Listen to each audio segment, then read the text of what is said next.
Mom should move out the baby and I need peace and quiet. She's too much. I heard my daughter-in-law's voice drifting in from the living room while I was spreading butter on a slice of bread. The knife froze mid-air. My son just nodded, gently soothing his wife. Moments later he came up to me and held out a stack of senior apartment brochures with my name written clearly on top. I glanced around what used to be my kitchen. New curtains, white dishes, the family photos gone. I smiled, set the coffee spoon down softly, and nodded. "I'll think about it, sweetie." But that same night, I opened the safe, pulled out the house documents with only my name on them, and started building a trap they'd walk into without even knowing. If you're still listening, tell me where you're watching from. Every comment you leave is another mark in this journey. And if this story has touched you, don't forget to hit like so it can reach even further. My name is Nora Whitfield, 68, widowed 8 years, living in a 2-story wood house on the shore of Lakewood in Michigan. My husband Edris and I spent nearly 40 years building this place with our own hands. Every brick, every plank, every frame on the wall carries a lifetime. And yet now, the house barely holds my breath anymore. Since Aubrey, my daughter-in-law, moved in, everything began to change in a quiet, chilly way. It started with soft words. "Mom, let me swap these curtains to make it brighter." I agreed, not suspecting a thing. Then my blue ceramic dishes I'd used for 30 years disappeared, replaced by glossy white ones to keep things consistent. The family photos, including my wedding picture and Edris's portrait, gradually vanished from the walls. Aubrey's reason always sounded so reasonable. "Just storing them for now so they won't get dusty, Mom." But all those for nows added up to a cold, empty space in the very home I built. My son, Caleb, 34, is kind and hates conflict. He's never liked seeing anyone argue. Maybe that's why, when his wife said she wanted quiet space for the baby, he only nodded. "Mom, Aubrey's pregnant, the doctor says stress isn't good for the baby. Maybe you could look for somewhere more comfortable near the retirement home by the lake, even." His voice was as light as suggesting a different dinner, but every word cut through me like a knife. I looked straight into his eyes, so much like his father's, and just smiled. "I understand, Caleb. I'm not one to explode. I spent my life as an ER nurse where shouting and blood are everyday things. I know that flaring up only makes you weaker. What matters is to observe, remember, and act at the right time." So that night, after they went to bed, I sat in Edris's office and opened the safe. Inside were the house deed in my name, the property insurance, the property tax records, and the will I updated after Edris died. I laid everything on the desk, squared them up. On each page, a red stamp read clearly, "Owner, Nora E. Whitfield." I smiled, a thin smile, not happy, just clear-eyed. The next morning, I brewed coffee like always.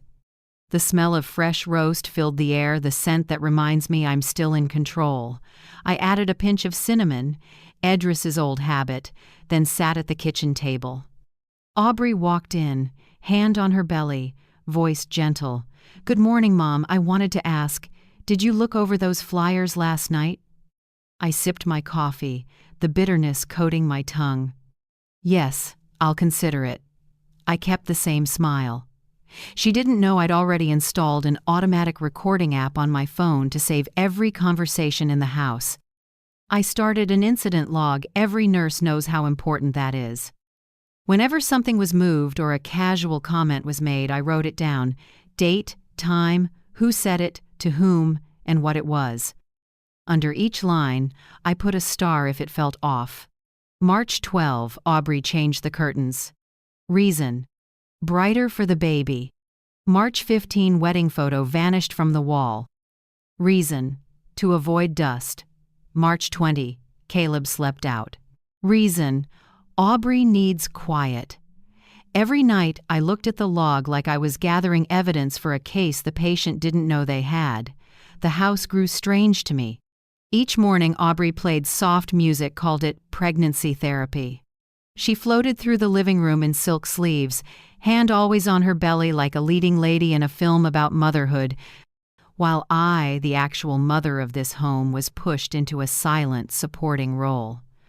I heard her tell a friend on the phone, "I love my mother-in-law, but she stresses the baby out.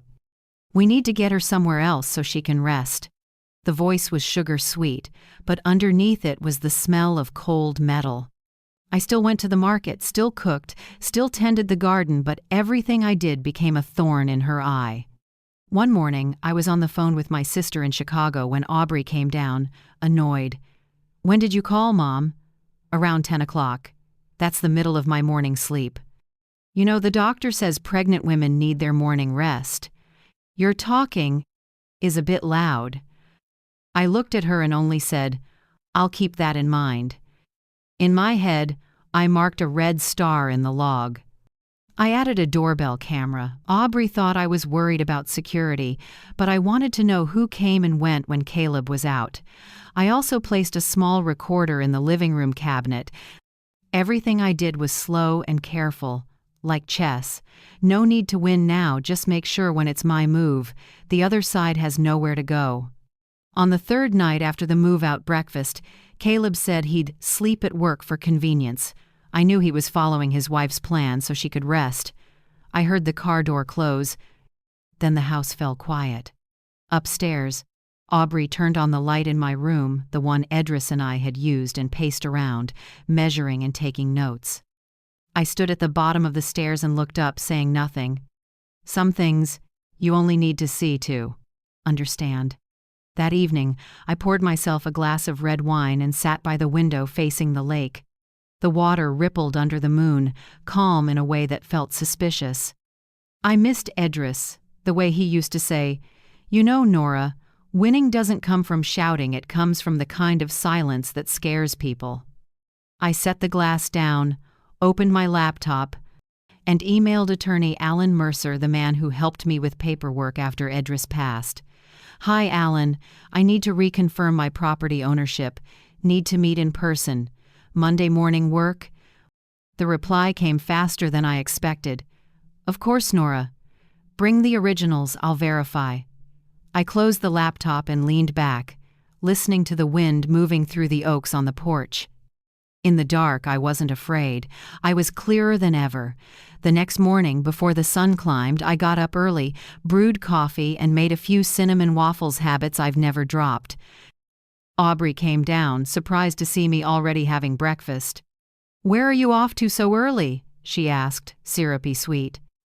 "To the bank for a bit," I said, picking up my purse. "The bank? Are you withdrawing money?" "I just want to review a few old things. Like the deed, for instance." She froze for half a second, but I pretended not to notice. Driving to the law office, the early spring wind was biting, but I felt warm inside. Warm because I knew I wasn't helpless anymore. Warm because no matter how hard they tried to scrub me from this house, there was one thing they could never erase: my signature on the land papers. I stopped at a cafe by the lake, took out my notebook, and wrote another line. March 22. They think I'll leave, but I'm coming back, one step at a time. I sipped coffee and watched the morning light over the water. The wind carried the scent of pine and the chatter of sparrows. I knew this fight wasn't about the house, it was about the right to exist in my own life. As I left the cafe, my phone buzzed.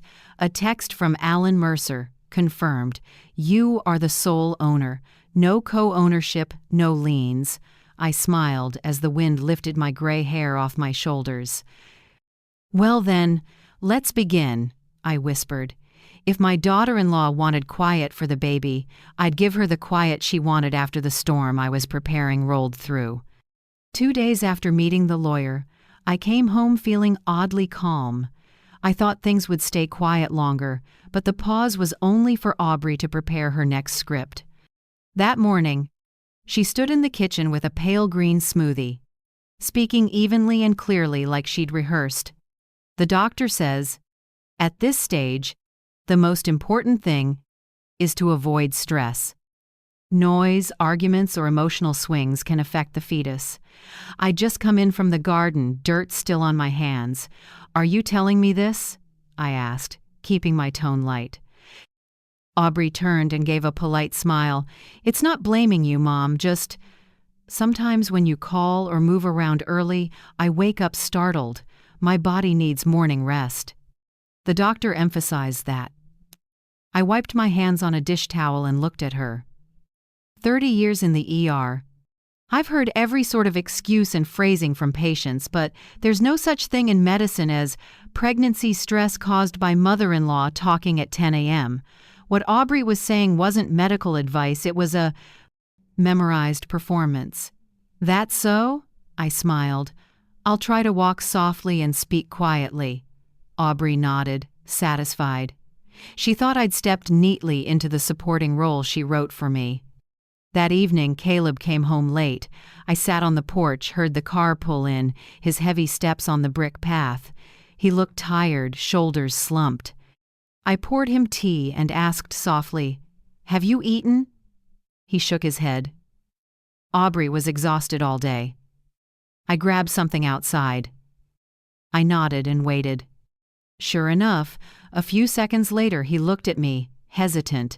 "Mom, I know. Things are tense, but please try to be understanding with Aubrey. She's trying to stay healthy. The doctor says stress can trigger contractions." I set the cup down slowly and said nothing.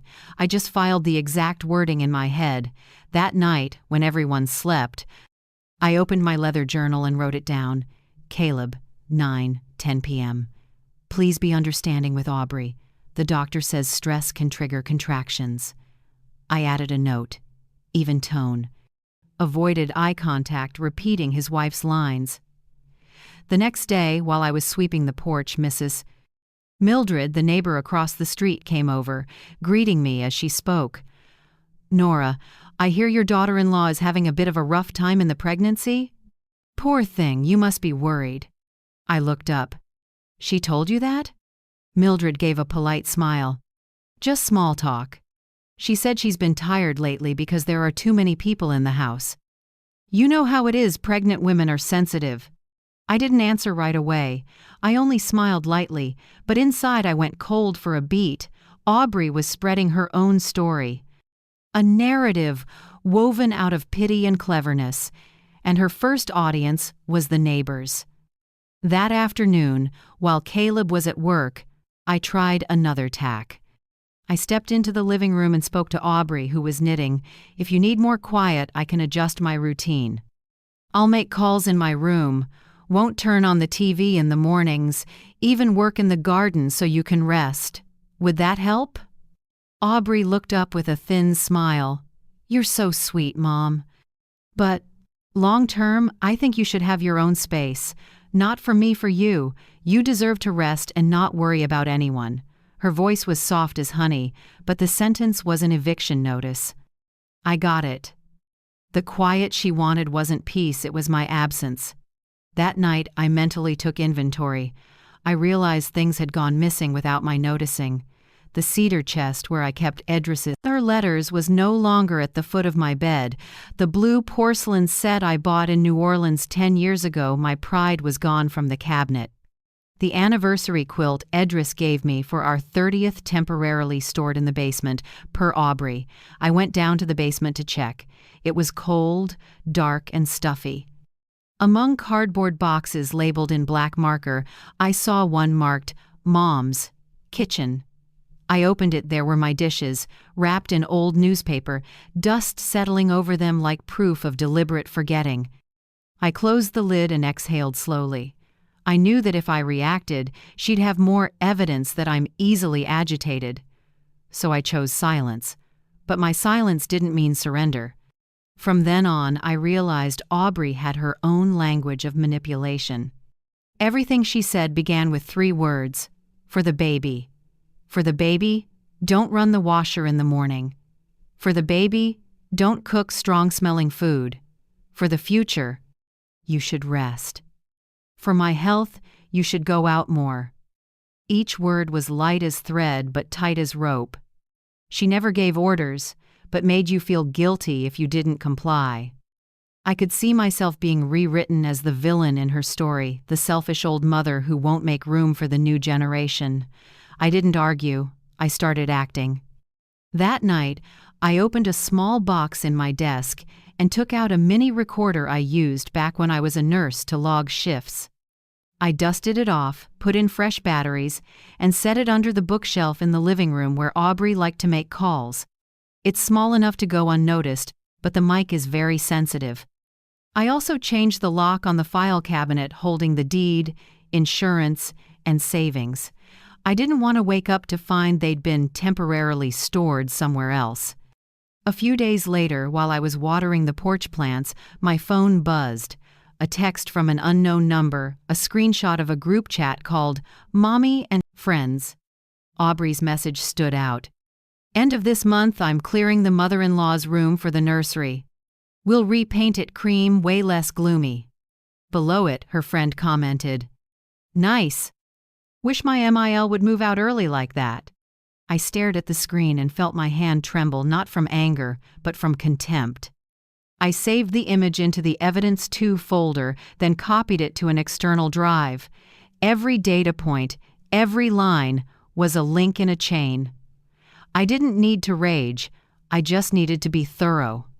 That afternoon, I heard Aubrey laughing in the living room, voice high and bright. Of course it's exhausting. She always thinks she's right. But I'm about to have a beautiful room, just wait. Her friend's voice chimed in through the phone, music playing faintly. You deserve it. Pregnant women should be prioritized. Aubrey lowered her voice. Caleb won't push back. He just wants a quiet life. I stood behind the kitchen door, hearing every word clearly. I wanted to laugh a laugh with no joy in it. Caleb doesn't push back, true, but not pushing back isn't the same as agreeing. Some people choose silence to avoid confrontation, and that silence slowly kills them.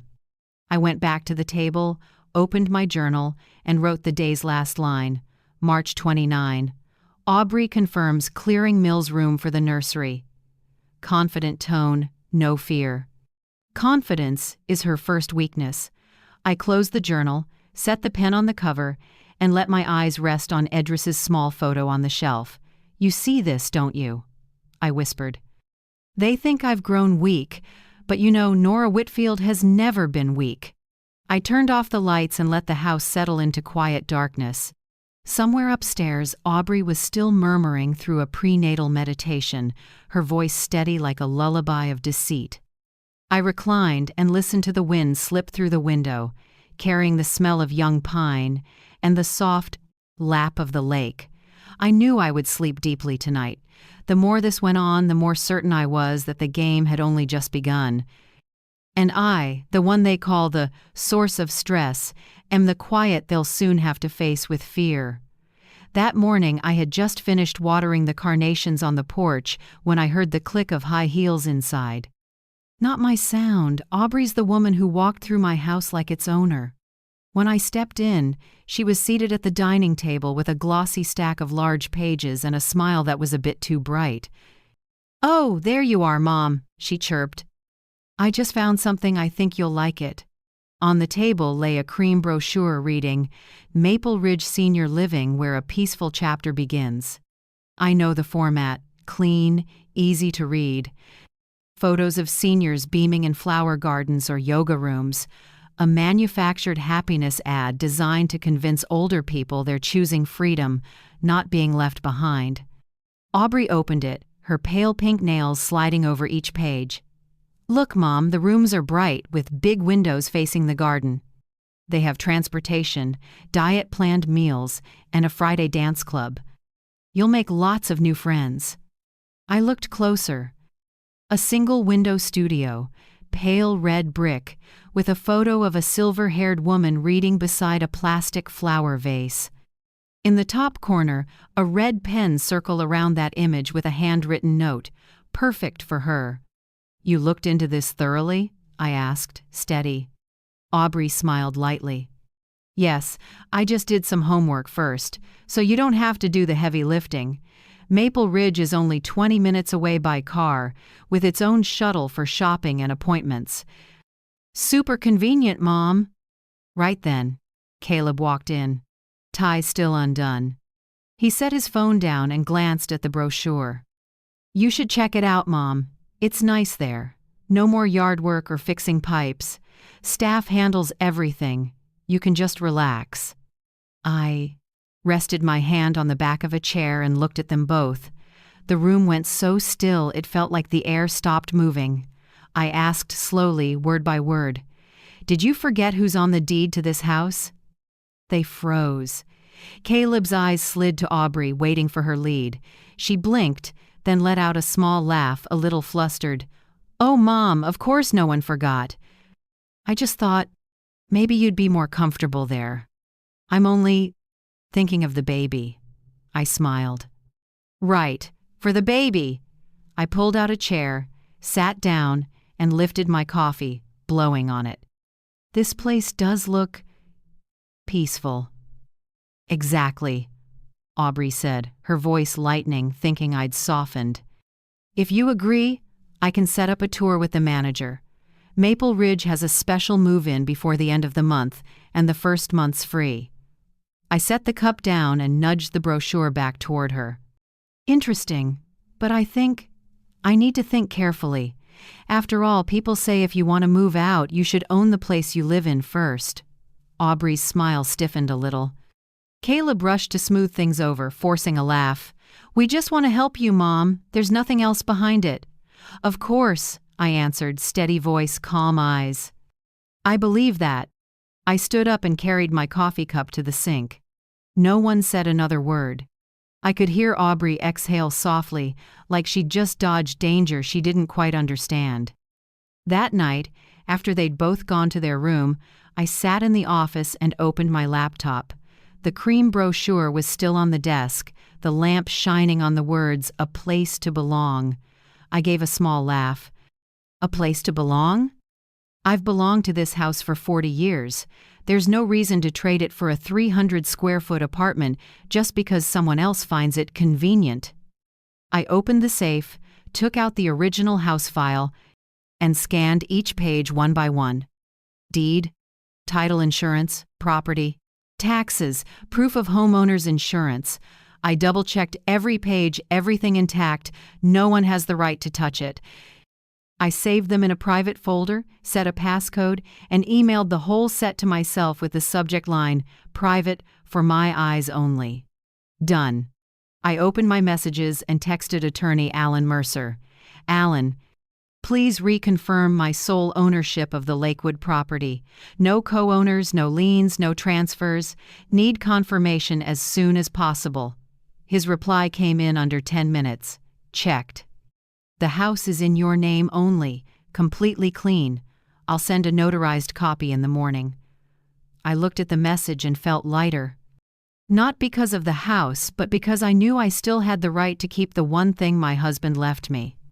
I printed a copy that night, sealed it in a flat envelope, and wrote neatly on the front, "Legal property of Nora Whitfield."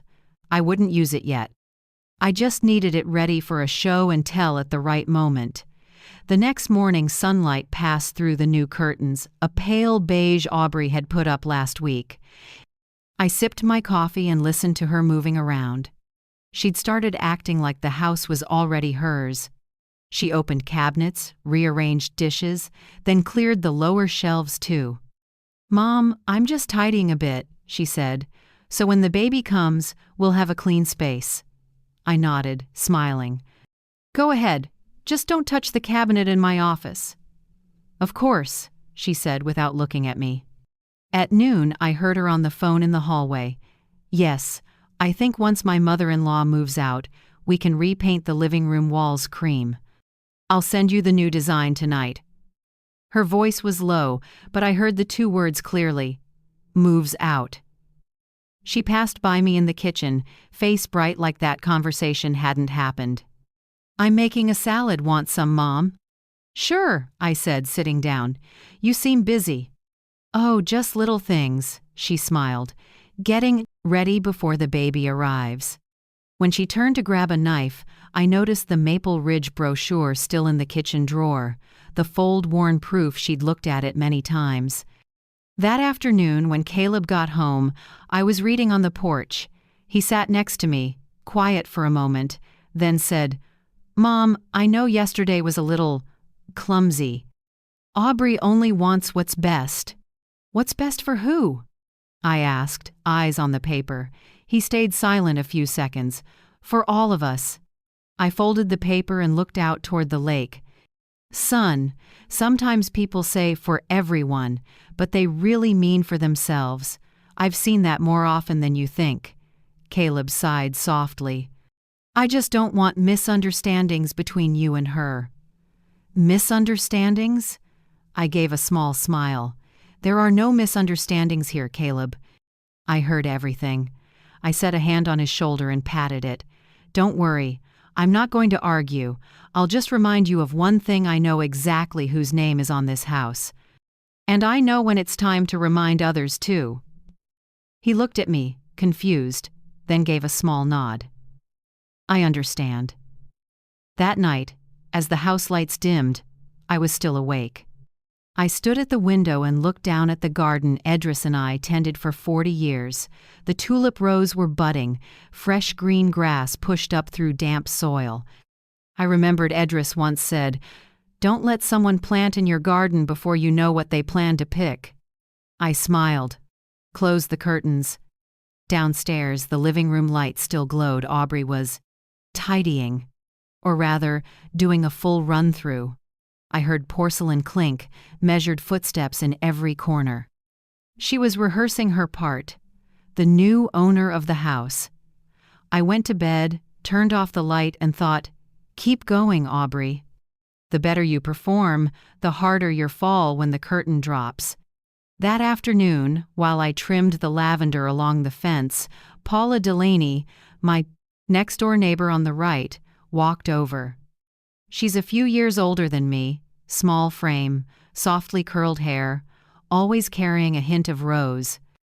She held out a bag of freshly picked apples and spoke as if casually, "Nora, I don't mean to pry, but yesterday I had to stop by the Crescent Hotel, the one across from the gas station, and I saw Aubrey with a man."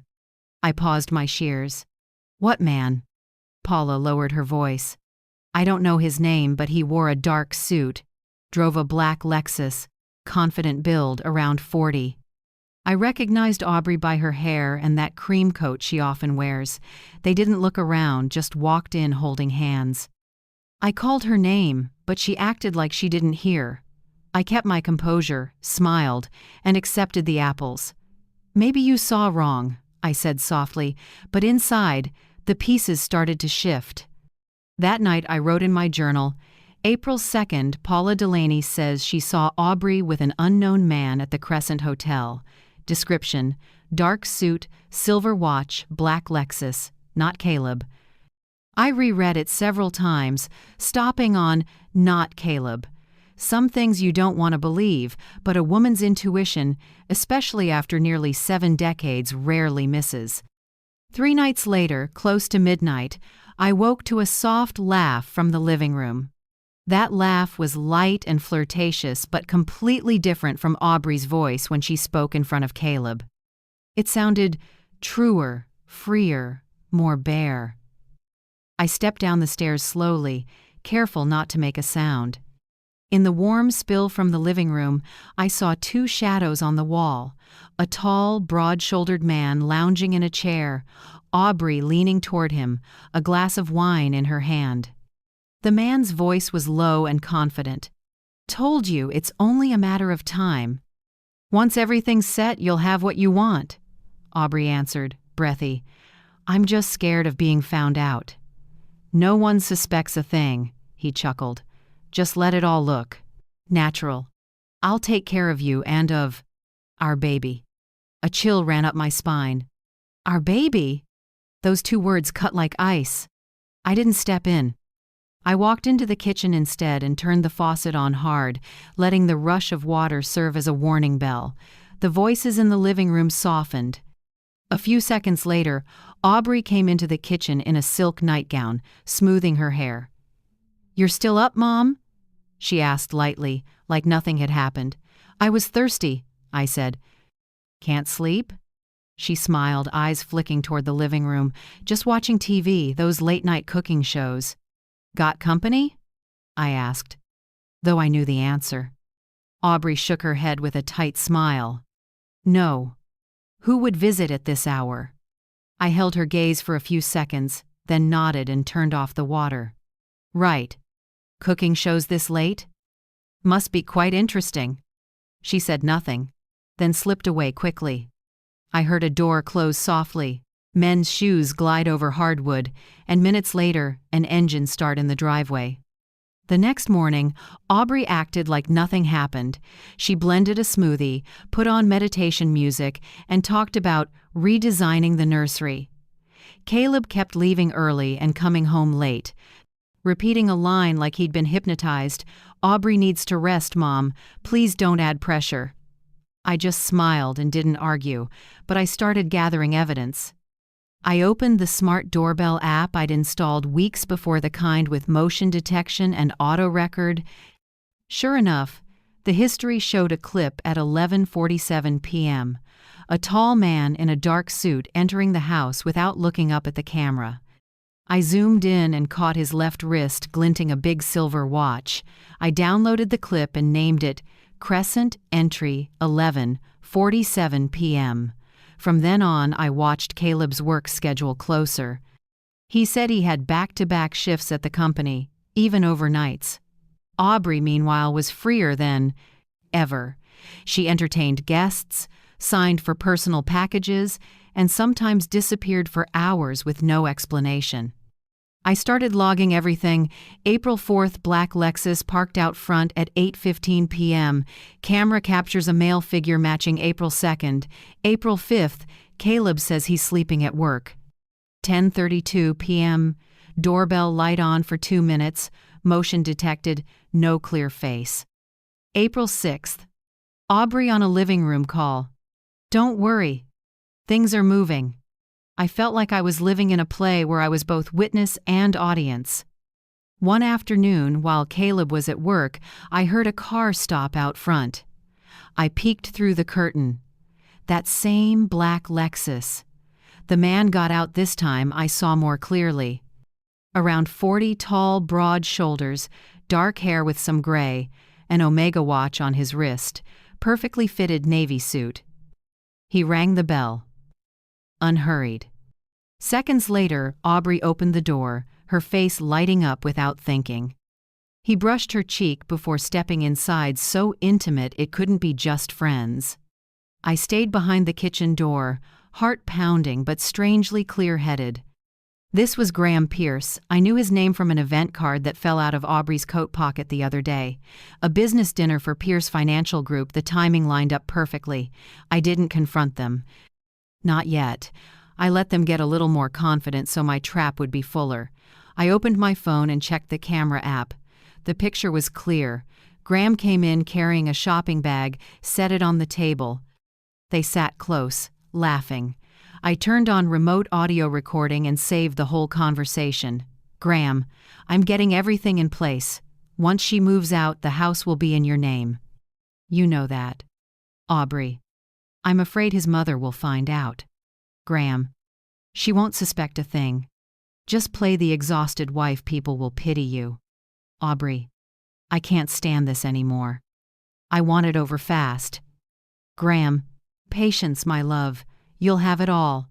When it ended, I sat in the dark and replayed it, my hands still cold. So for the baby, for health, for the future, it was all dialogue and a plan to take what wasn't theirs. From then on, I opened a new folder on my computer called Crescent. I saved everything inside: photos of the Lexus, camera videos, audio files, the event log, even a copy of Paula's message. I organized it like a medical chart, tagging each item by date and time. I know this much: people who think they're smarter than everyone else make the same mistakes. They leave trails. Aubrey is too young. Graham is too arrogant. The next night I heard a car again, this time not the Lexus but a borrowed sedan. The engine cut off, silence settled. I stayed in bed, eyes open.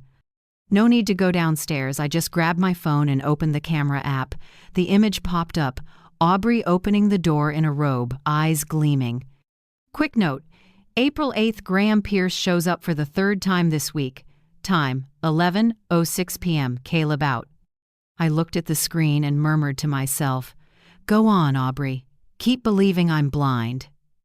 Outside, the night wind moved through the garden, lavender stalks trembling. Soft laughter floated from the living room, glasses clinked.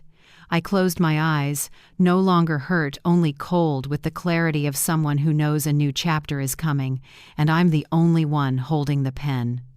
I opened the Crescent folder and added one more line to the notes file. Prep for the reveal. The more they believe, the cleaner the evidence. And I smiled, a small smile like a breath in the night, holding a quiet promise. They won't know what's waiting on the other side of this door. That Saturday morning, I came home earlier than planned after stopping by the lakeside flower shop. I thought I'd spend the day reorganizing the memory cabinet in the living room, the place I used to keep our wedding photo, a few family pictures, and the crystal vase Edris brought back from Paris in 1982. But as I turned into the drive, I knew something was wrong. Nearly a dozen strange cars packing the yard, the gate wide open, music and laughter spilling from the house. I got out, still holding a bunch of pink tulips. From the porch I could see through the living room glass, people moving around, blush pink and pale blue everywhere. Balloons, cake, ribbons, and a wood sign with big letters, "Baby Sprinkle, celebrating Mommy to be Aubrey." I stood still. No one had told me about this party. The first feeling wasn't anger, it was a strange emptiness. I pushed the door open. No one noticed me, the music swallowed the sound of it. A group of young women, dressed to the nines, were laughing around a table draped in white lace. On the table, among the cake and gifts, I saw a black and white ultrasound frame placed at the center, next to a sign, "Welcome, Little Pierce Whitfield." I froze, they'd spliced Pierce onto my family name. I looked around. Every family photo of mine was gone. My wedding picture with Edris, Caleb's graduation photo, even Edris's memorial portrait by the vase gone. In their place, ultrasound images, greeting cards, the words, "New Beginnings."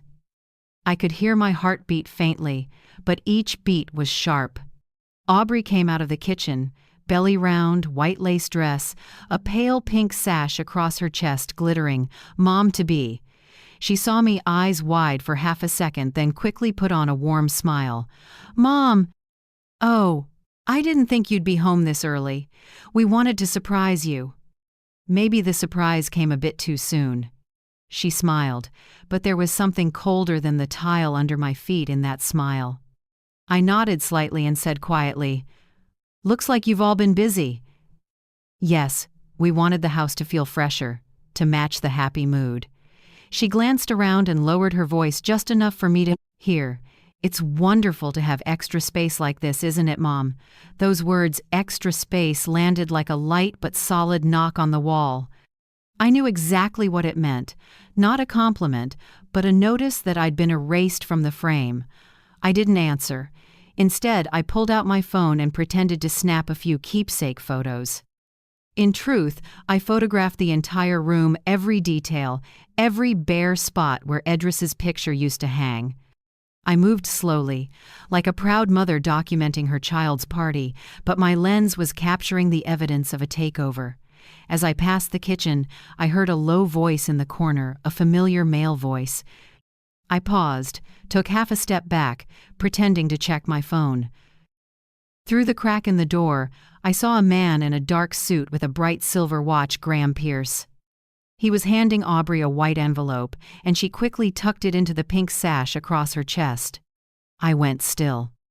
No one brings an envelope to a baby sprinkle unless it isn't a congratulatory note. "You're sure?" Aubrey's voice was low, a little shaky. "Absolutely.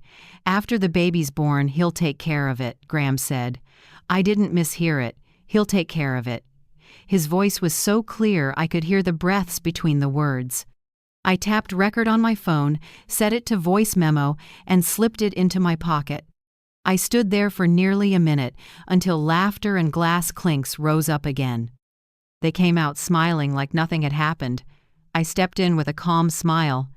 Sorry, I forgot to grab more plates. Graham looked at me, hesitated, then gave a polite nod. Hello, Mrs. Whitfield.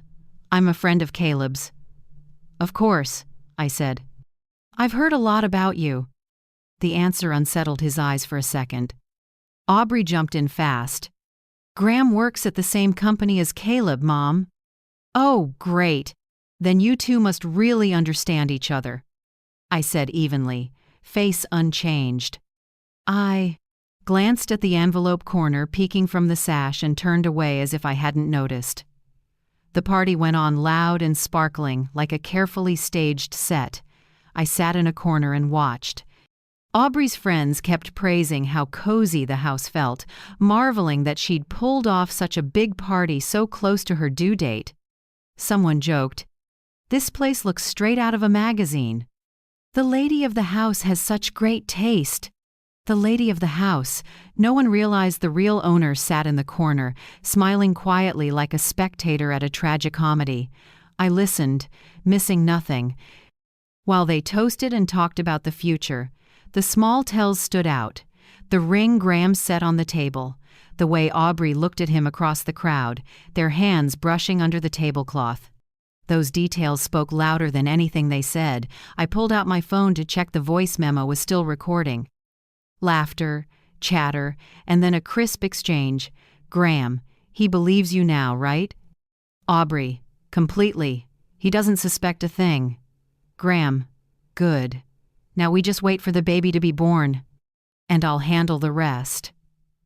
I stopped the recording and saved the file under the name Sprinkle Proof. Then I opened the camera and did another slow pan. This time deliberately catching Graham's face in the frame and his hand resting lightly on Aubrey's back. The afternoon drifted by like fog. As guests started to leave, I stayed, smiling and shaking hands with each person. Everyone thought I was the easygoing, chill, understanding mother-in-law. One of Aubrey's young friends even said, "I wish my mother-in-law were like you, so everything could be this peaceful." I just smiled and said quietly, "You're mistaken, this isn't peace yet." When the last door closed, the house fell silent. Balloons sagged, crumbs of cake stuck to the tile. Aubrey and Graham had stepped outside with a few friends to see guests off. I used those minutes to back up the photos and audio to an external drive and emailed everything to my private account. Folder name, Crescent Sprinkle Proofs. When they came back in, I was already standing on the stairs, still holding the pink tulips from that morning, their stems not yet in water. "Nice party," I said. "Thanks, Mom," Aubrey replied, voice light as if she had no idea what I'd seen. "Yeah, just one pity," I said, walking slowly toward my room. "What's that?" "It's a pity Edris didn't get to witness this. He would have found it interesting." She went quiet. I saw a flash of caution in her eyes, then it disappeared. That night, when the house was still, I sat alone in the office, desk lamp spilling light over the property file, printed stills of Graham and Aubrey from the door camera, and the audio file I had just downloaded. Each small piece of evidence clicked into place like tiles in a final mosaic. I opened email and typed a short note to attorney Alan Mercer. "Alan, I think we have enough to proceed with step 1. Prepare everything. I'll be in touch in the morning." I hit send and closed the laptop. Outside, wind moved through the pines, carrying the smell of rain and the whisper of leaves. I felt no hurt, no anger, only a cold, steady clarity. I stood, turned off the light, and went to my room. Tomorrow, the storm arrives. But tonight, I'll sleep well because this time, I'm the one holding the knife by the handle.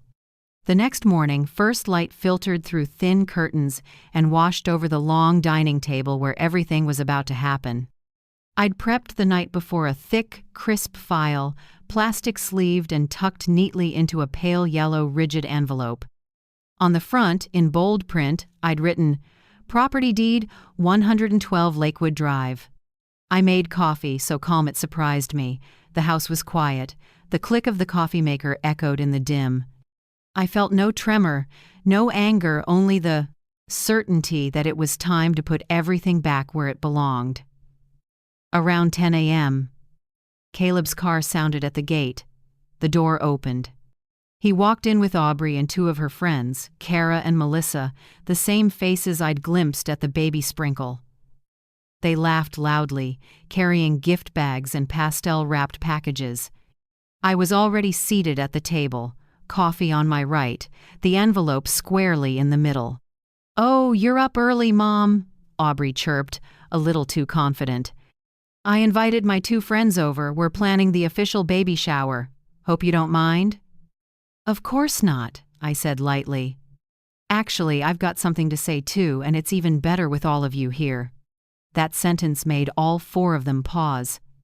Caleb pulled out a chair, looking briefly uneasy, while Aubrey kept smiling, though her mouth tightened.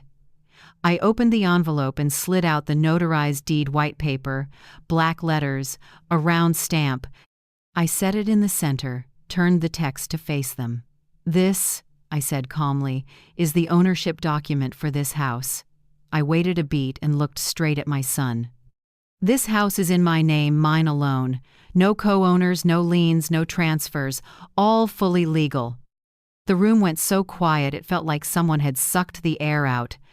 Kara, Aubrey's blonde friend, blinked, eyes darting around, clearly unsure what she'd walked into. Melissa pressed her lips together and glanced at Aubrey. Caleb picked up the paper, his eyes tracking each line. Every legal clause, every stamp, every number.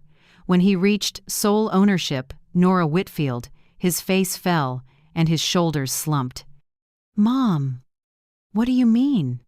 Caleb asked softly, voice shaking.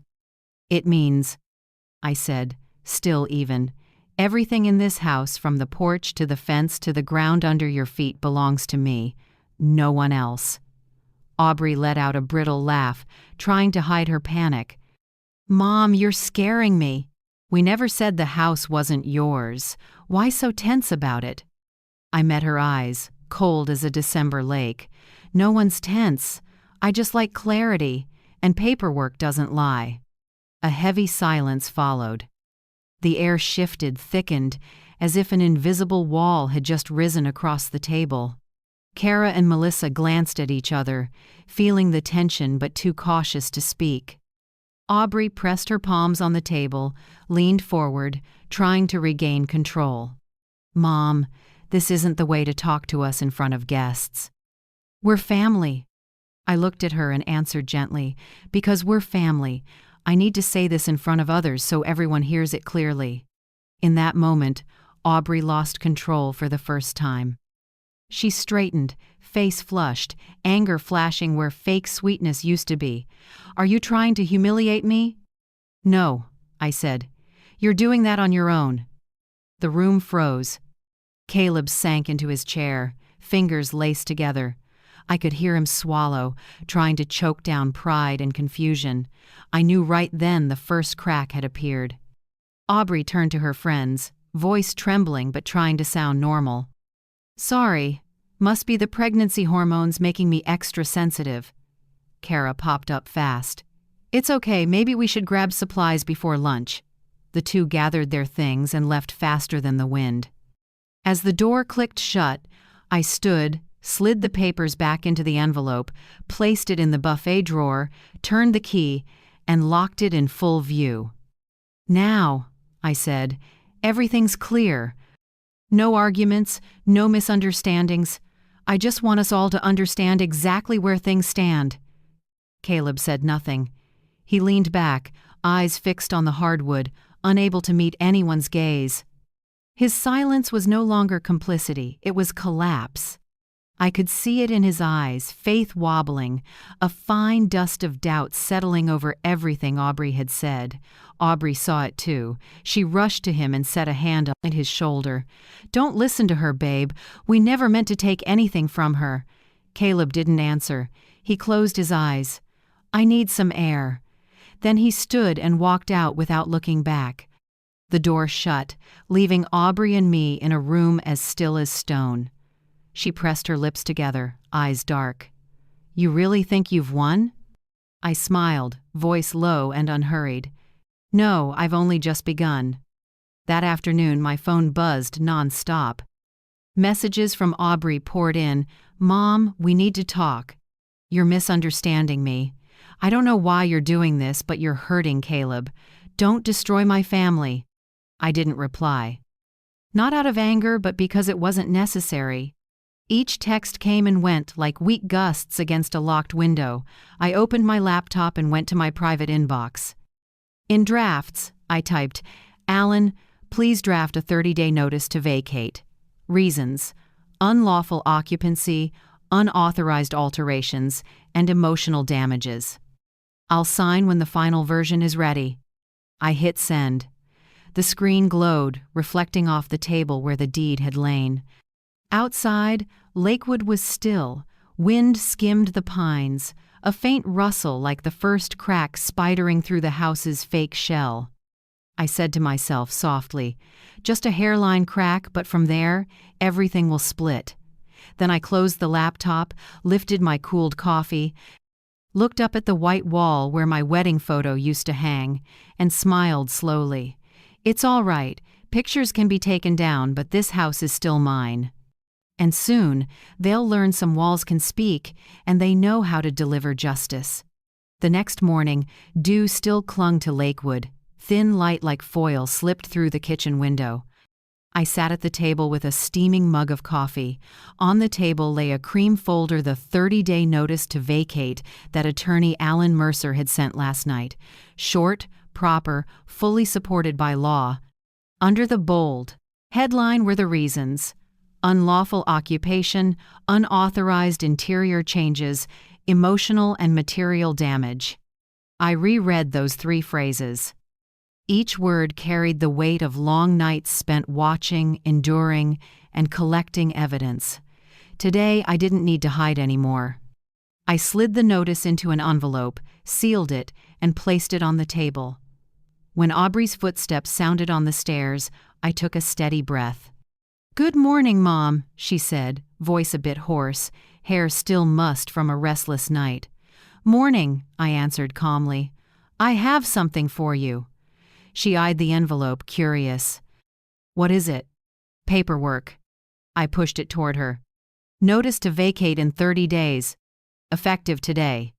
The air went solid. Aubrey stood frozen, clutching the envelope without opening it. "What did you say?" I said. I enunciated. "You two have 30 days to leave. The reasons are listed: unlawful occupation, unauthorized changes, and emotional harm." She gave a strained laugh, voice cracking. "I'm pregnant. You can't throw a pregnant woman out of a house." I looked straight into her eyes, unblinking. Pregnancy isn't a license to take what isn't yours.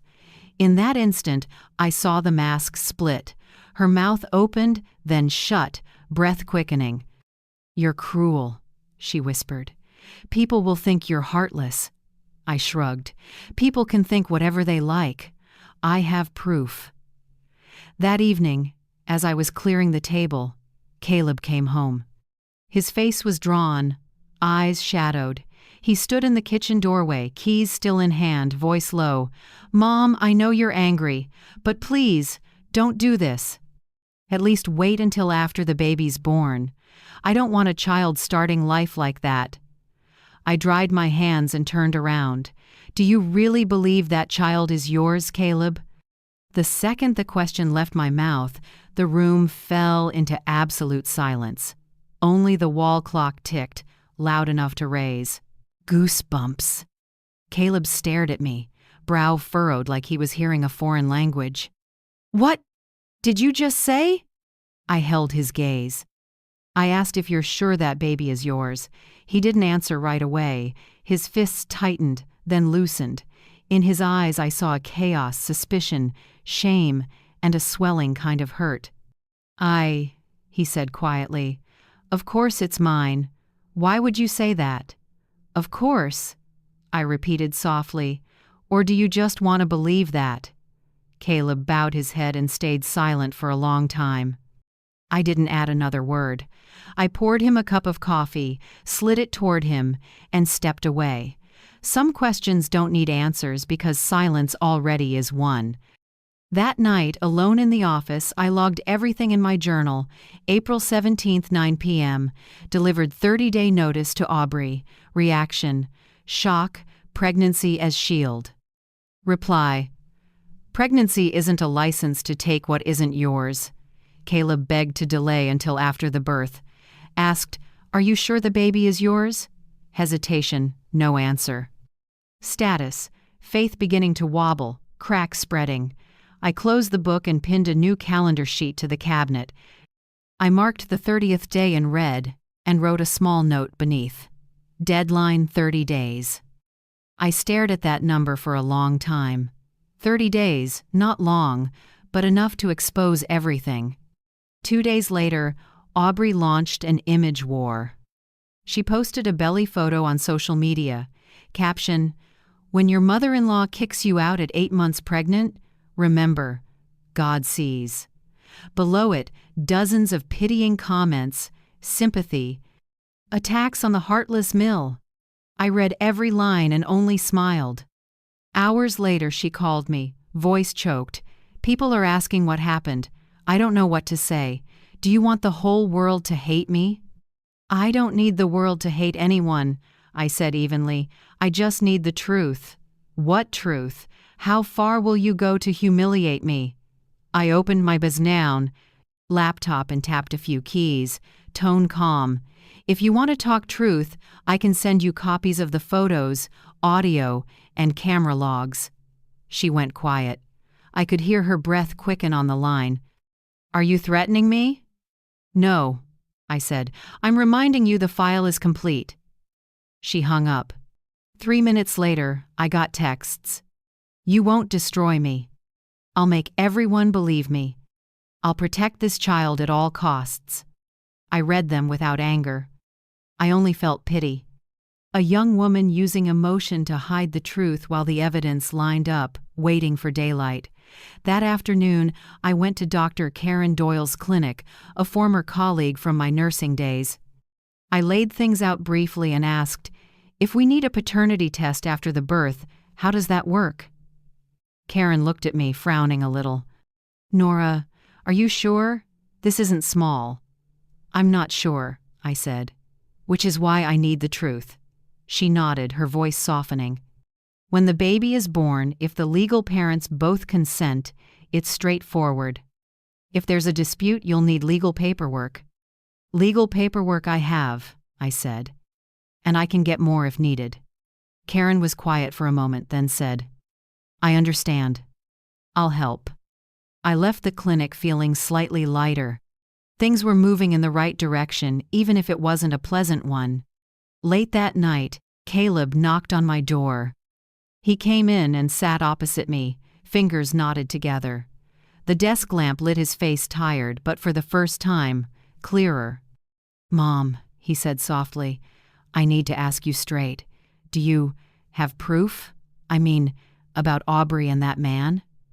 I looked at him for a long moment. Do you want the truth? He nodded. I opened my laptop without a word. On the screen, the video and audio files appeared. I didn't hit play, just let him see the titles. Crescent, Entry, 11:47 p.m., Sprinkle, Proof, Audio, Living Room. Caleb didn't touch the keyboard. He just looked, and I saw the moment he understood that the thing he feared most might be real. He leaned back, hands trembling. I don't know what to say. You don't need to say anything, I replied. You just need to want the truth. From there, everything clarifies on its own. He nodded slowly. For the first time in months, I didn't see evasiveness in my son's eyes, only the quiet acceptance of truth arriving. After he left, I sat alone. I scrolled past the files, then turned off the screen. Outside the window, a waning moon hung over the lake, scattering light across the water. I ran my fingers over the table where the notice had sat that morning and smiled faintly. The question had been planted, and like any seed, truth only needs time to sprout. I closed the journal, blew out the light, and whispered, "Now let's see how long they can hold out before they break the silence themselves." That night a fine, relentless rain came down, like it was washing away the last of the lies. I was about to turn off the light when my phone buzzed an unknown number, no name saved, no profile photo. The first text was just 5 words. "You should see this." Below it were 3 photos sent back to back, each one slicing straight through the shell of quiet Caleb and I had tried to keep. Photo 1, Aubrey and Graham Pierce, yes, clearly him standing under the yellow lights of the parking lot outside the Crescent Inn. They were holding hands, heads tilted close, smiling in a way no co-workers would. Photo 2, Graham's hand on Aubrey's pregnant belly, not a polite touch, but intimate and possessive. The streetlight glinted off that familiar silver watch on his wrist, and Aubrey's face glowed relaxed, bright, not at all like someone afraid of being found out. Photo 3, the 2 of them at the front desk, Graham handing a room key card to the clerk. Aubrey tilted her head, hair loose, a small smile on her lips. Under the photo, the sender added one more line, "He's paying for both her and the baby." I felt my blood go cold, but strangely, I didn't shake. Just absolute stillness. No panic, no anger, only confirmation of what I'd known too well for a long time.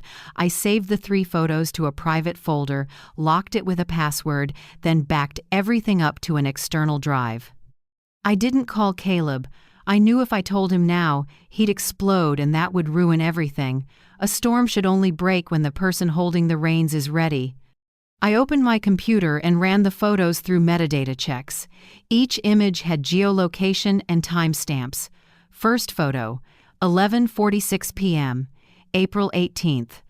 Second photo, 11:50 p.m., same night, same spot.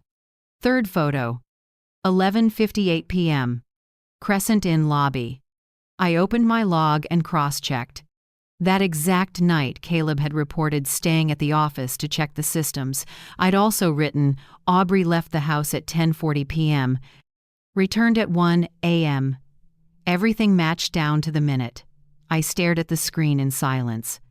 The blue light washed over my face, showing every crease at the corners of my eyes, marks of the years, and of the clear-headedness youth rarely has. I picked up my phone, opened the Photos app, and made a slideshow with the 3 pictures in time order. I chose a slow fade transition not for drama, but to give the viewer time to see each detail, the hand, the eyes, the space or lack of it between their bodies. File name, Crescent, photo set. Then I opened voice memos, pulled up the recording from the baby sprinkle, and pinned it to the top. I renamed it Crescent Proof. Short, clean, unmistakable. I sat at my desk and opened the brown leather notebook I use for timelines. In careful script, I wrote line by line. April 2nd, neighbor Paula Delaney saw Aubrey with Graham Pierce at the Crescent Hotel. April 4th, April 8th, door camera. Logged a black Lexus in front of the house 3 times. April 12th, baby sprinkle. Graham appeared and handed Aubrey an envelope. April 18th, 11:46 p.m. Photos at the Crescent Inn. Graham's hand on Aubrey's belly. Witness, Paula Delaney. Evidence, photos, video, audio, metadata. I looked up at the final line. I added myself, everything will be presented publicly with a witness, with evidence, and with lawful ownership.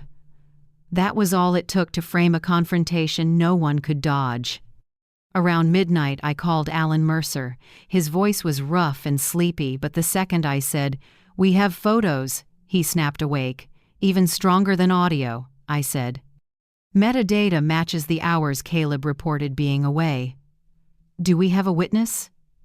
"Yes, neighbor Paula Delaney. I logged dates and times, and she's willing to testify if needed." "Perfect," he said. "Then just wait for my signal. When I say stage ready, you present everything to the right people, at the right time, in the right place." "Where?" I asked. "Right in that house," he said, pausing. "Nothing beats the truth laid out in front of family." I was quiet a few seconds, then let out a small laugh. "Exactly. I want them to hear it in the very house they thought they'd taken." After I hung up, I turned off all the lights except the desk lamp. On the table sat files, a USB drive, printed photos, an external hard drive, everything organized like pieces arranged for the final battle. I looked at them and felt like I was steering a storm from its eye. The window was cracked. The lake air came in cold. I pulled my cardigan tighter, leaned back, and felt a soft tiredness ripple through me, but in my head, everything was crystal clear. It had been a long time since I felt in control of my life. No longer the annoying, outdated, in-the-way mother. No longer a shadow in my own home. Now I was the only one who knew all the pieces and held the key to them all. Before bed, I opened the text thread from the unknown number. No name, no photo, just a short line. "He's paying for both her and the baby." I didn't know who sent it, maybe a hotel employee, maybe a bystander who wanted justice, but that didn't matter. What mattered was that someone chose to stand with the truth. I replied with one line, "Thank you." Then I deleted the chat from the phone, but kept everything saved to a second external drive and locked it in the safe with the house papers. I turned off the light but couldn't sleep right away. In the dark, I heard the soft patter of rain on the roof, each drop like a quiet count toward the moment when everything would blow open. I thought back to the first morning Aubrey said, "You should move out," a voice sweet as sugar with a razor underneath. Back then I felt stripped of everything. Space, my son's affection, my dignity. But now, looking back, I understood. Sometimes loss is the purest form of freedom. I lay down and pulled up the covers. In my mind, I saw those 3 photos again under the jaundiced streetlights where 2 people thought no one was watching. They didn't know each picture is now a bullet of truth, and I'm the only one holding the trigger. For the first time in months, I closed my eyes and slept deep. No fear, no anger. Just one thought, light as breath. The storm has reins, and I'm the one holding them. 3 days later, Aubrey announced a cozy dinner to bring the family's spirit back together. She said it breezily, as if there hadn't been legal notices, fights, or clenched teeth threats over text. "Just a few of Caleb's co-workers, Mom," she said, eyes shining innocent. "They want to meet his family, and I think you should be there. You're the soul of this house." I smiled. "Yes, that's right. I'll be there." She didn't know I'd been waiting for this, an audience, bright lights, a witness, and the perfect timing to strip everything bare. Friday night, the house glowed, dinner scents mixing with expensive perfume. I took the seat at the head of the table, the spot Edris used to claim. Aubrey breezed between the kitchen and dining room, smile pasted on. Caleb was quiet, face tight. The meal unfolded in that practiced, fake calm. A couple of Caleb's co-workers, 2 men and a woman, talked shop, threw in a few compliments about the food, and called the house cozy. I caught the sideways looks at Aubrey, a mix of curiosity and discomfort. When dessert came out, I set my spoon down and took out my phone. "Let me share a few photos," I said lightly. Every eye turned to me. I set the phone in the center and swiped. The screen lit up the 3 photos one by one under the warm dining room lights. First photo. Aubrey and Graham holding hands under the hotel's streetlight. Second, Graham's hand on her belly, too intimate to deny. Third, the two at the front desk, Graham handing over a key card, smiling. Nobody spoke. The soft clink of flatware on china stopped cold. I didn't look at Aubrey, I looked at Caleb. He froze. His jaw clenched. His eyes locked on the screen. Under the light, his face went pale, like someone had yanked the air from his lungs. "Aubrey," he said quietly, voice snagging. "What is this?" Aubrey blinked fast, mouth opening and closing. It's a misunderstanding," she stammered. "Graham is a coworker. He was just comforting me because I've been under stress." I leaned in and swiped to the next file. From the phone speaker came a clean audio clip, slick as a blade through fabric. "Graham, once the baby's born, he'll handle everything."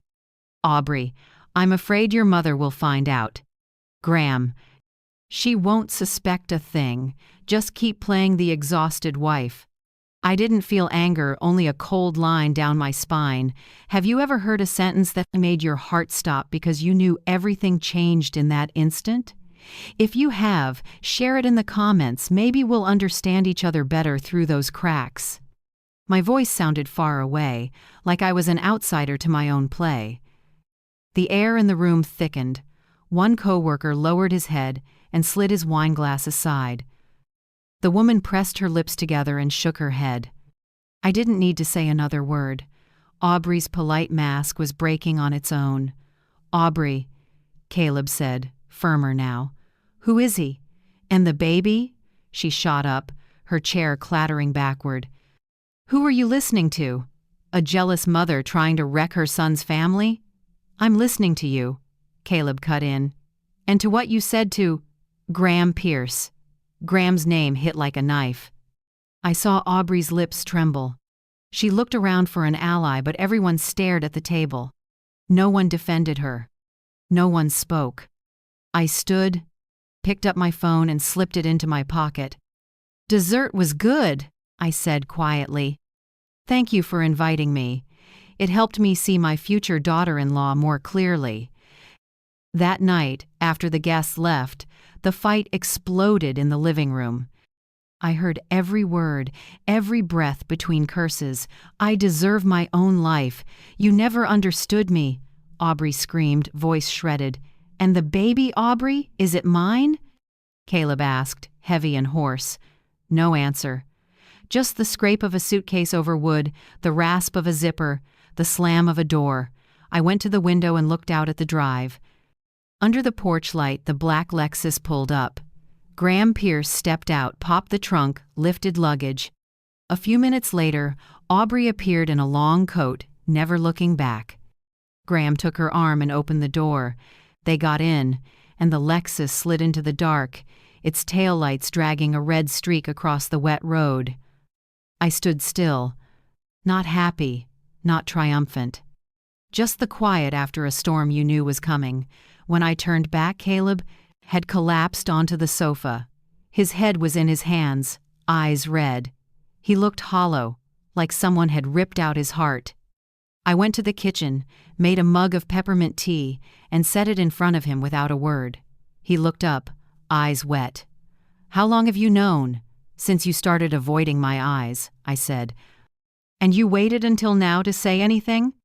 "I didn't say anything," I answered. "I let the truth speak." He nodded and dropped his gaze. I sat beside him, without touching his shoulder, without comforting words. Sometimes pain needs to breathe, not be smothered. The clock ticked. Wind nudged the window.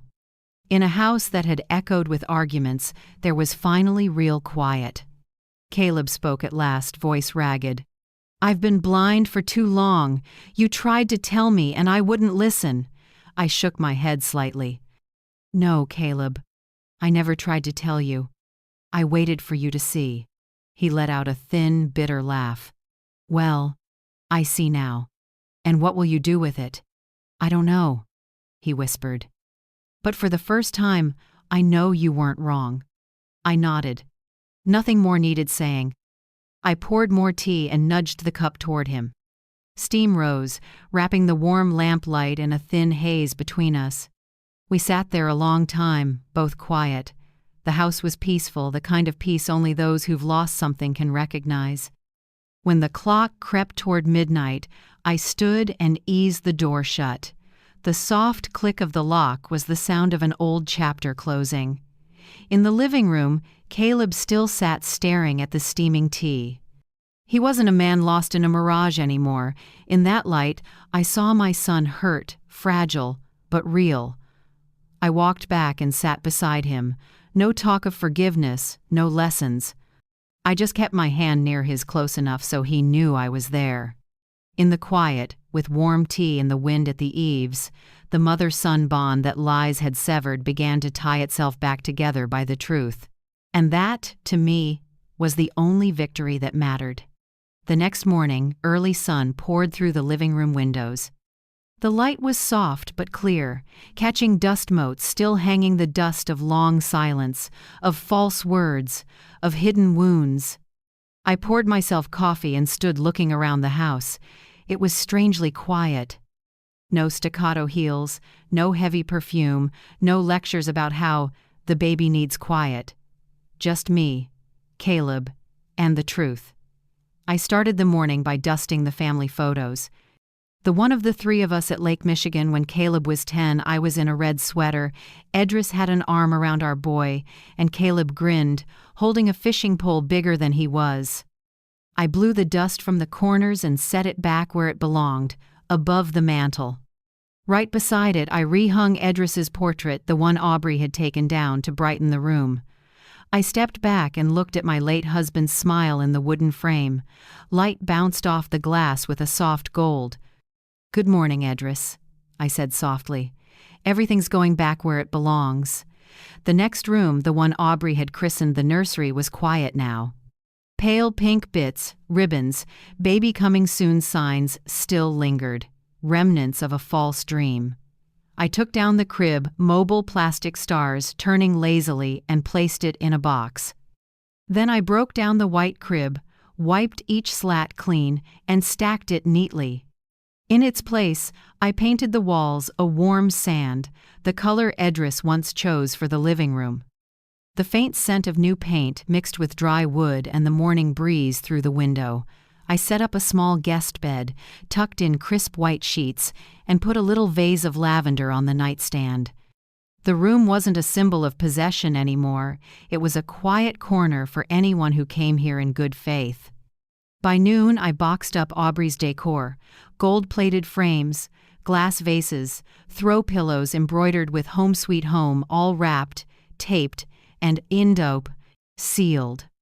I labeled each box by hand. Property of Aubrey Whitfield. Hold for 30 days. No anger, no spite. Just doing exactly what the lawyer advised, reestablishing boundaries. Caleb came in as I sealed the last box. He didn't say anything at first, just watched, then stepped beside me and helped press the tape tight. After that, he grabbed the toolkit and started tightening door hinges, changing bulbs, and fixing the loose stair rail that had been wobbling for months.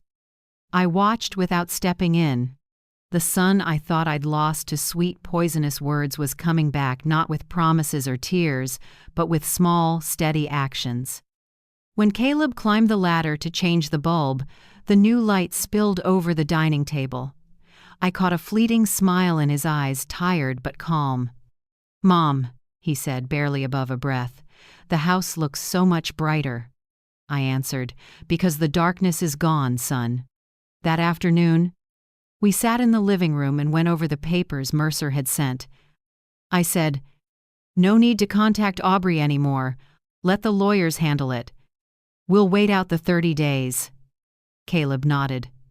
"I don't want to talk to her. At least now I know who's actually on my side." We didn't need more words.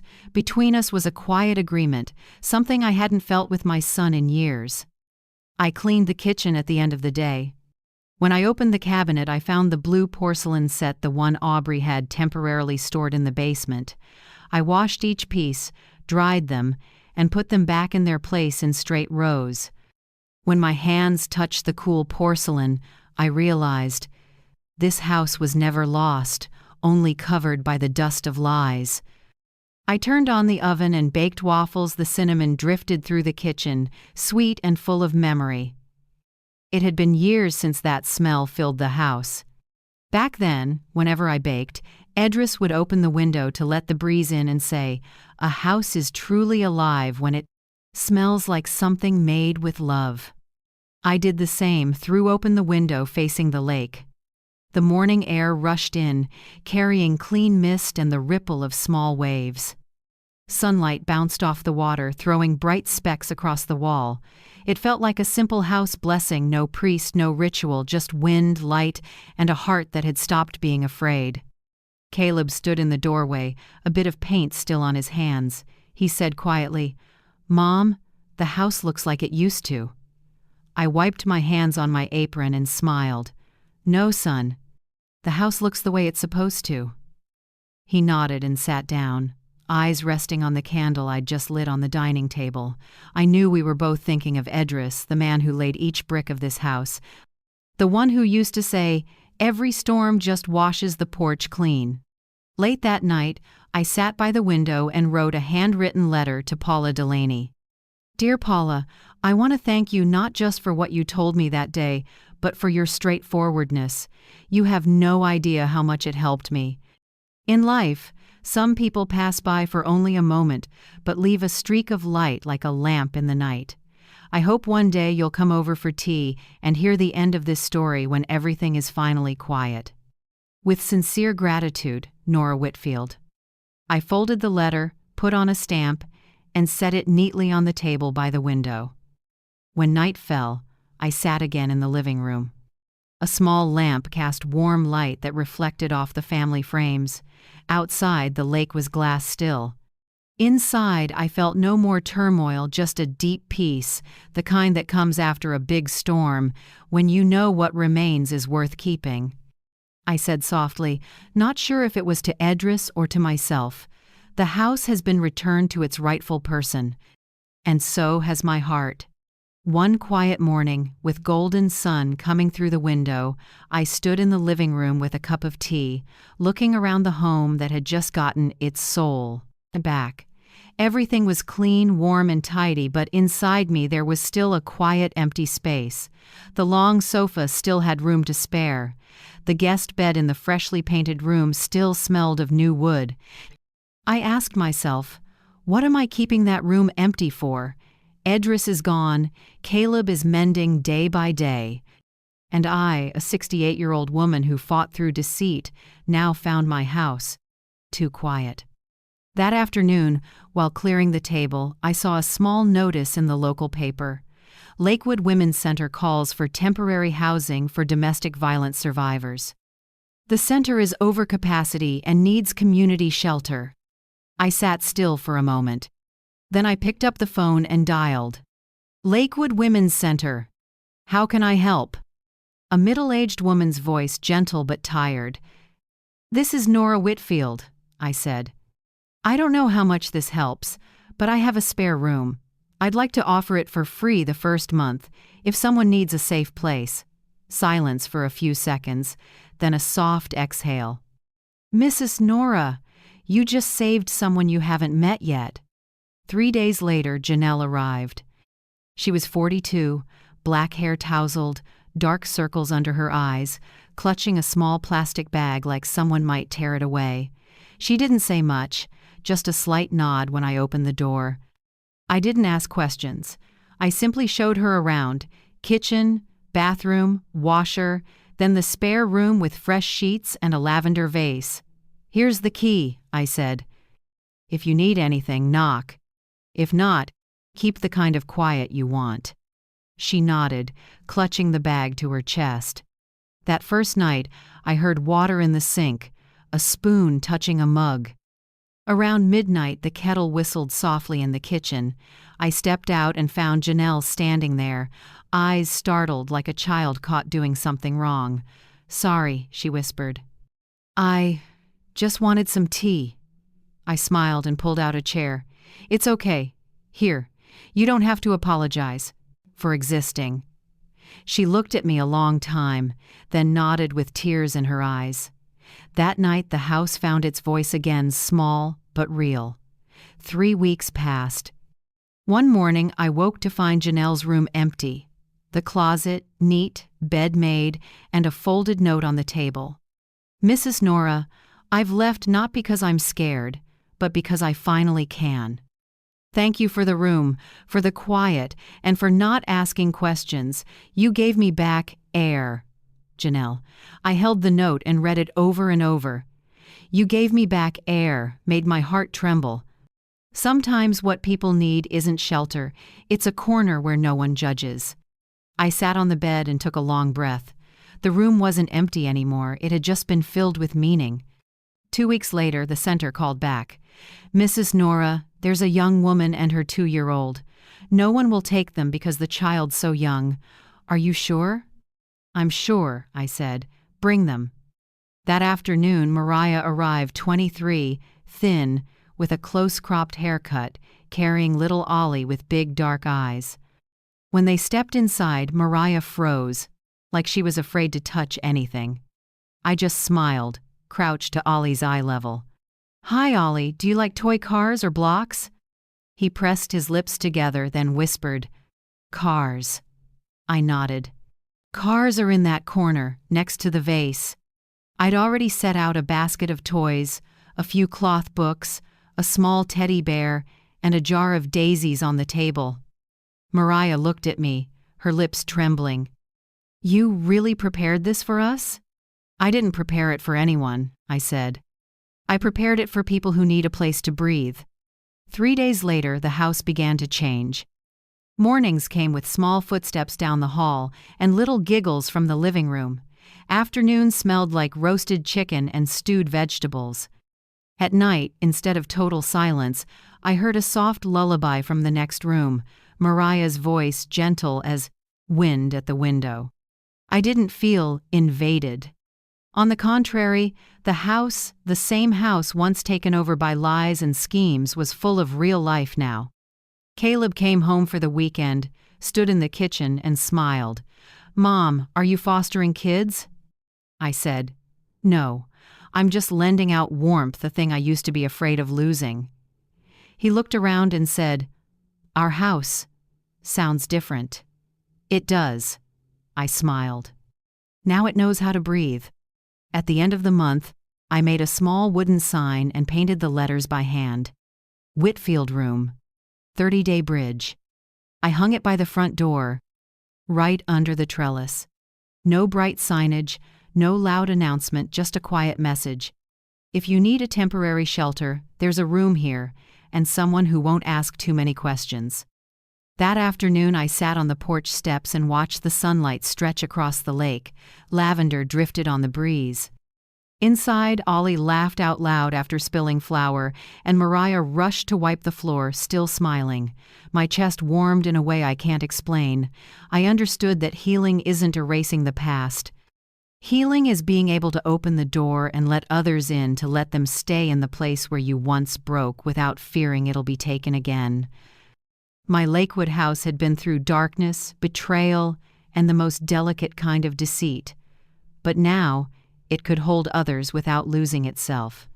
I looked at Edris's photo and said softly, See, we made this old house into something bigger than revenge. Then I smiled and listened to the little tink of wind on the wooden sign. To me, that sound was a confirmation. I'm not a victim anymore. I'm the one who opens the door. On the morning of the 30th day, I woke before the sun.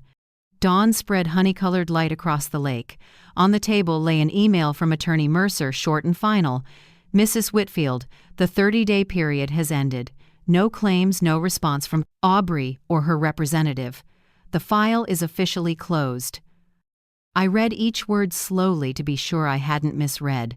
A long chapter full of smoke, tears, and tug-of-war had truly ended. No door knock, no courtroom, no last showdown. Aubrey's silence was the clearest confirmation.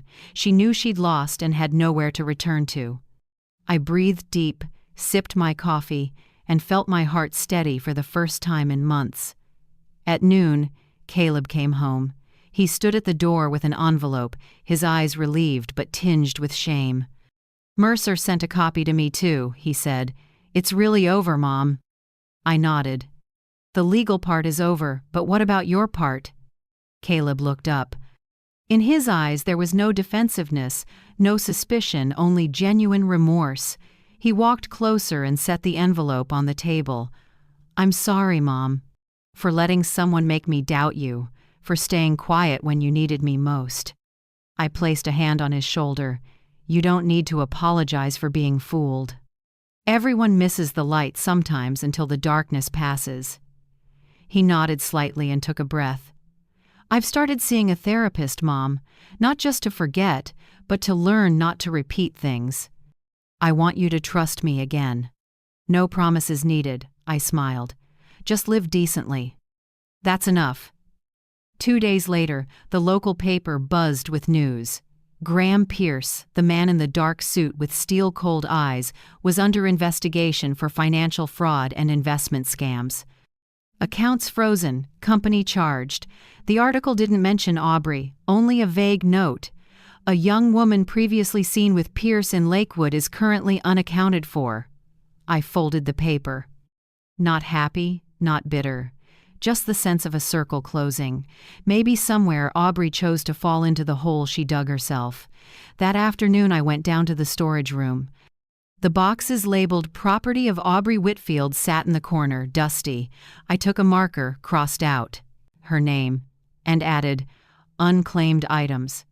I locked the storage door, slid in a new lock, and listened to the clean click, the crisp sound of a sealed past. The next month, my Lakewood house ran a rotation for temporary guests. I set clear rules. Each person could stay up to 30 days, respect the shared spaces, and, if possible, contribute one weekend dinner for everyone to share. I called it the Dinner Fund. One Friday night, there were 5 of us around the table, me, Caleb, Janelle back for a visit, Mariah and little Ollie, and a new young woman named Trina just out of the center. The room smelled like roast chicken and garlic bread, and soft laughter rolled around the dining room. When Caleb raised his glass, I caught his gaze, the look of a man who'd been lost and was finding his way back to a real family. He said, "Mom, you turned this house into something I didn't expect, not just a home, but a place that saves people." I said, "Not saving people, son. I'm just opening the door so they can save themselves." That night, I sat alone in the living room. On the wall, the family photo hung straight, and the lamplight on Edris's face made it seem like he was smiling. Below it was a new lock, small, but more meaningful than any deed. I took back this house, but not with hatred. I took it back with light, patience, and faith that truth finds its way home. I opened my journal and wrote the final line of this journey. I wasn't driven out of my house. I drove the darkness out of mine. I closed the book and listened to the soft whisper of pages settling like agreement. That night, I sat on the porch looking at the lake. The breeze was cool, the water rippled, moonlight shimmered across the surface. Off in the distance, my house, the one that had been taken, lied about, and strangled, now glowed a steady, gentle gold, not blinding but warm and enduring. Caleb stepped out and draped a sweater over my shoulders. "Mom, I think people need to hear this story," he said. I smiled. "Those who need it will hear it, son. And those who aren't ready one day, when they're brave enough to open a door, they'll understand." When the wind moved through the willows, I closed my eyes and listened to the quiet sounds around me.